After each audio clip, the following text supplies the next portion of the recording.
महासंघ जिंदाबाद। गोरक्ष पीठाधीश्वर माननीय योगी आदित्यनाथ जी की जय। प्रदेश अध्यक्ष माननीय श्री भिखारी प्रजापति जी की जय।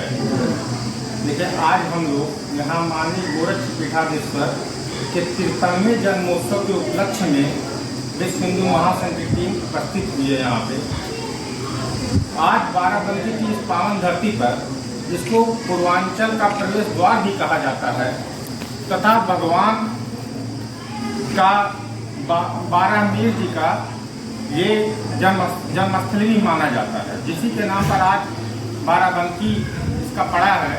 यहाँ पे पारिजात वृक्ष जैसा पावन वृक्ष भी उपस्थित है। उस पावन धरती पर आज मुझे मंच का संचालन करने का सौभाग्य प्राप्त हुआ। विश्व हिंदू महासंघ माननीय प्रदेश अध्यक्ष भिखारी प्रजापति जी के निर्देशानुसार पूरे प्रदेश में हिंदू स्वाभिमान सप्ताह के रूप में कार्यक्रम मना रहा है। उसी कड़ी में आज हम लोग यहाँ पर उपस्थित हुए। देखिए, विश्व हिंदू महासंघ, इसका अर्थ ही है विश्व, यानी कि पूरे भारत ही नहीं, विश्व में उपस्थित सभी हिंदुओं का संघ, जिससे सभी हिंदू एक साथ एकत्रित हो। विश्व हिंदू महासंघ कोई राजनीतिक संगठन नहीं है। विश्व हिंदू महासंघ समस्त हिंदुओं को एकत्रित करने का एक संगठन है। तो आज हम सभी हिंदू जनमानस यहाँ पे एकत्रित होकर महाराज जी का जन्म दिवस मना रहे हैं। हमारे गोरक्ष, दूसरी बात, विश्व हिंदू महासंघ किसी पार्टी से जुड़ा हुआ संगठन नहीं है, किसी राजनीतिक पार्टी से जुड़ा हुआ संगठन नहीं है।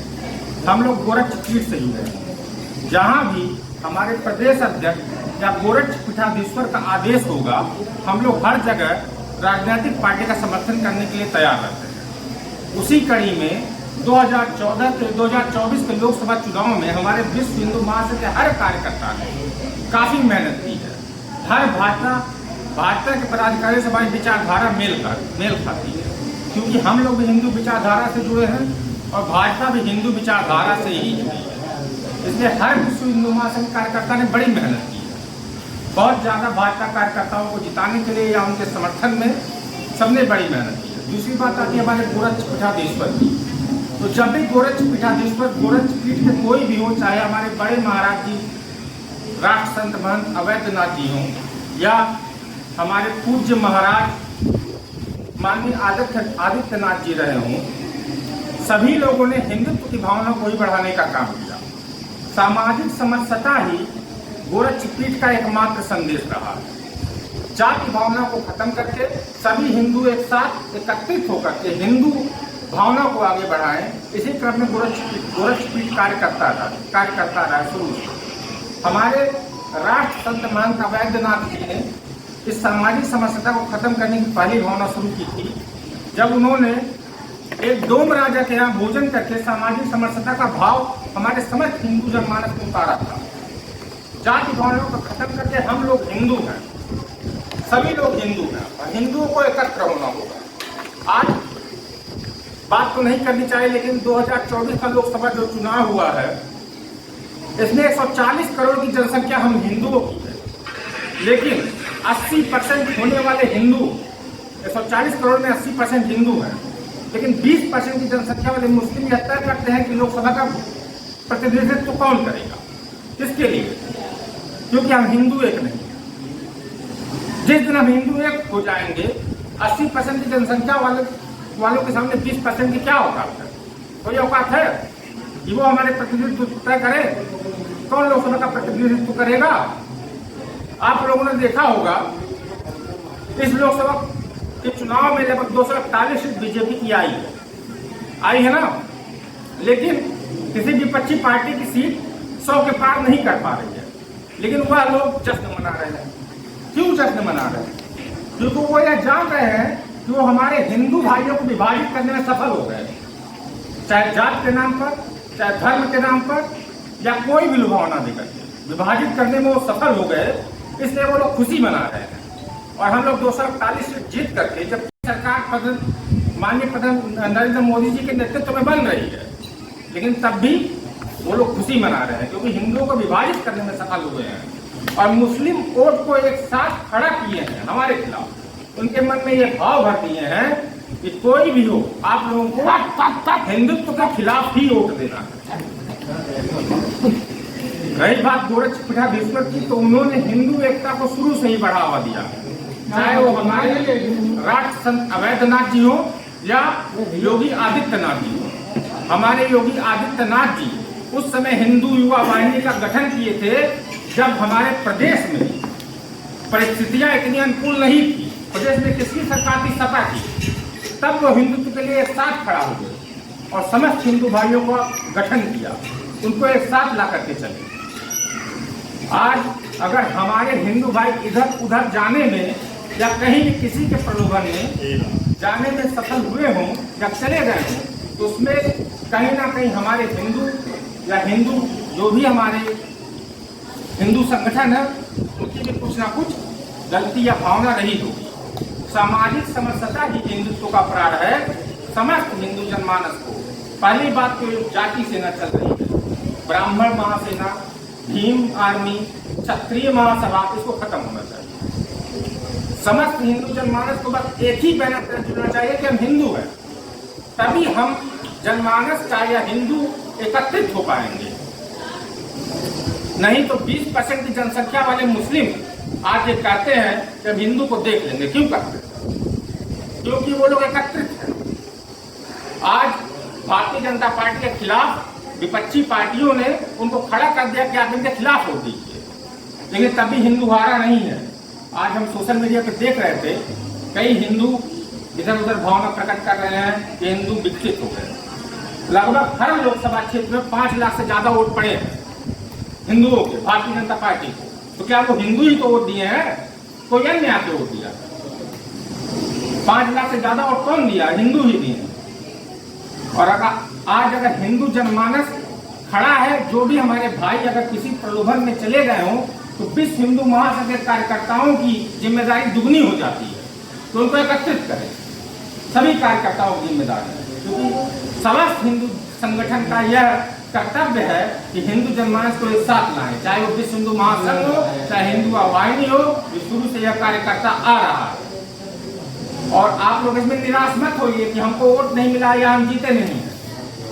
5 लाख वोट हर लोकसभा क्षेत्र में पड़े हैं। जब विपक्षी कोई भी पार्टी हो लड़ी है तो किससे? भाजपा से। तो हिंदुओं का एक वोट है जो भाजपा को पड़ा है।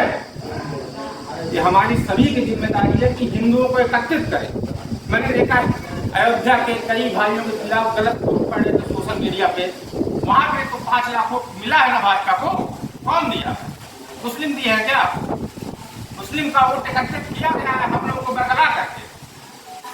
किसी भी चाहे जात के नाम पे, चाहे धर्म के नाम पे, चाहे 8500 रुपया महीने का लालच दे करके। मैंने देखा कि कहा हो कोई हिंदू भाई मांगने गया, आज 8500 रुपया क्या दिए। मैंने देखा कांग्रेस पार्टी के कार्यालय के दफ्तर के सामने कई हिंदू महिलाएं खड़ा हो गई थी, या मुस्लिम महिलाएं या जो भी हो, कि हमको 8500 दीजिए। वोट को बरगलाया गया, संविधान खतरे। मैंने देखा कल हमारे प्रधानमंत्री नरेंद्र मोदी जी का भाषण मैंने पूरी 1.5 घंटे तक उनका सुना। सभी लोगों ने कहा था संविधान को खत्म किया जा रहा है। ईवीएम जो आज भारतीय लोकतंत्र व्यवस्था का, भारतीय संविधान पूरे विश्व में नंबर 1 पे जाना जाता है। भारतीय लोकतंत्र व्यवस्था पूरे विश्व में नंबर 1 पर है, सबसे बड़ी लोकतंत्र की व्यवस्था है। विपक्षी पार्टियां जो ईवीएम पर सवाल उठाती थी, जो भी विश्व के हमारे अदर देशों के देख रहे होंगे प्रतिनिधित्व, हमारी लोकतंत्र व्यवस्था पे सवाल उठा करके कि आप लोग भारत की बदनामी नहीं कर रहे हैं, आप हमारा विरोध करिए। बिल्कुल करिए। लोकतंत्र में हर पार्टियां एक दूसरे का विरोध करती हैं, लेकिन आपका विरोध हमसे राष्ट्र के खिलाफ नहीं है। राष्ट्र के खिलाफ तो चुप होइए। अगर आप हमारे लोकतंत्र व्यवस्था का मजाक उड़ा रहे हैं तो इसका मतलब भारत का मजाक उड़ा रहे हैं, सबसे बड़े विश्व में सबसे बड़े लोकतंत्र का मजाक उड़ा रहे हैं। अगर आप ईवीएम व्यवस्था के सवाल उठा रहे हैं तो पूरे विश्व में तो उठा रहे हैं। विश्व में कोई देखता होगा कि भारत की ईवीएम पर सवाल उठाया जा रहा है या भारत की संवैधानिक लोकतंत्र व्यवस्था पर सवाल उठाया जा रहा है, तो सबके लिए उठाया जा रहा है, पूरे भारत के खिलाफ उठाया जा रहा है। आपका विरोध हमसे है, राष्ट्र के खिलाफ नहीं है। समस्त हिंदू जनमानस कोई भी, भले से भाजपा प्रत्याशी कहीं से भी हार गए हो, लेकिन सबको पूर्ण बहुमत मिला है। पूरे वोट से सब लोग हर लोकसभा क्षेत्र में मैंने पूरे 80 लोकसभा क्षेत्रों का विवरण किया है, कहीं भी 4.5 से 5 लाख वोटों से कम भाजपा का नहीं है। ये सभी वोट हिंदू के हैं, इसलिए सभी लोग हताश ना होते।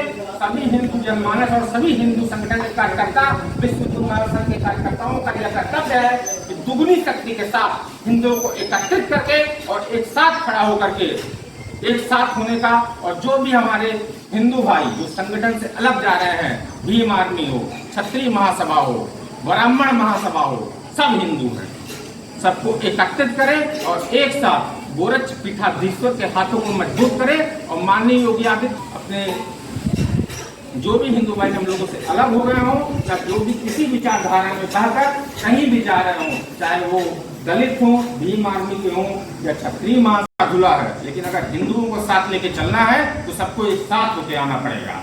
तभी हिंदुओं का जो गोरक्ष पीठाधीश्वर माता का भाव सर्वप्रथम महंत राष्ट्र संत महंत अवैधनाथ जी ने शुरू किया था कि हम सामाजिक समरसता को बढ़ा करके और हिंदू जनमानस को एकत्रित करेंगे। वही हमारे विश्व हिंदू महासंघ का एकमात्र कर्तव्य है कि सभी हिंदू जनमानस को एक साथ ला करके और हिंदुओं की शक्ति को बढ़ाएं, जात पात में ना बटकर हिंदुओं को एकत्रित करें।